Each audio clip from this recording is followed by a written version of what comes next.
Mga binabakbak na kalsada kahit ayos pang isa sa mga inusisa ng Senado sa pagdinig sa 2024 budget ng DPWH.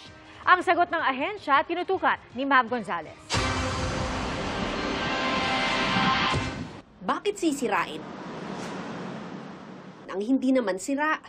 Sa isyong yan binakbakan ng Department of Public Works and Highways o DPWH nang dinggin ang kanilang panukalang 2024 budget sa Senado. Sabihin na, ano ba itong DPWH? Yung kalsadang ito, matibay pa, maganda pa, binubungkal na.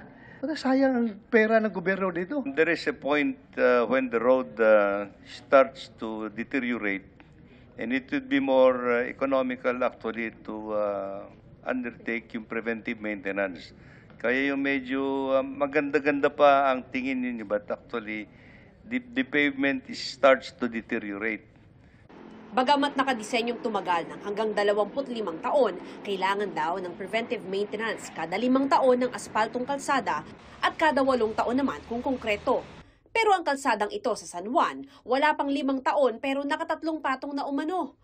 Halos kasintaas na niya yung bangketa. Baka nga po yung mga pondo ng district para lang magamit in urban areas. Wala na ho kasing mapapagawa sa urban areas eh.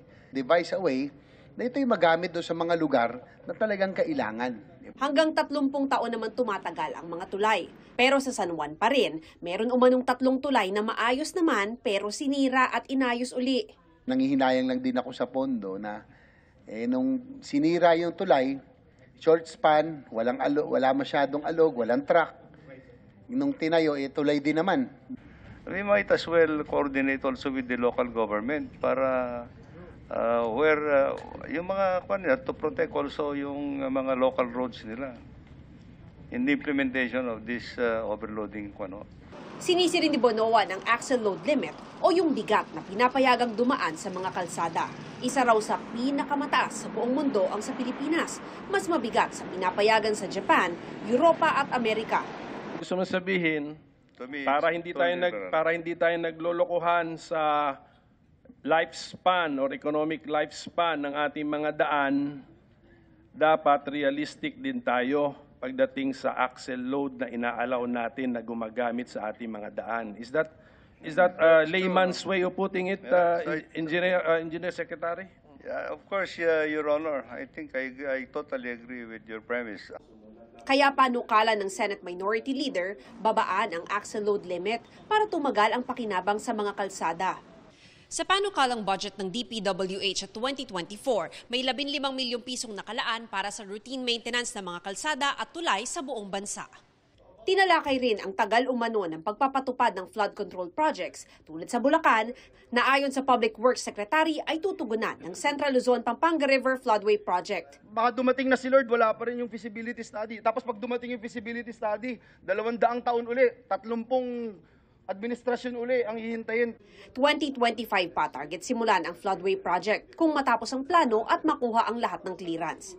Kwestiyon din ng isang senador ang mahigit 41 billion pesos na pondo para sa mga multi-purpose building na mas malaki pa raw sa 26 billion pesos para sa mga school building. Akalain ninyo na may kulang tayo na 159,000 classrooms. Pero yung budget para sa multi-purpose buildings, mas malaki pa kaysa sa... Sagot ng DPWH, sumusunod lang kasi sila sa priority projects ng mga kongresista. Para sa GMA Integrated News, Mav Gonzales, nakatutok, 24 oras.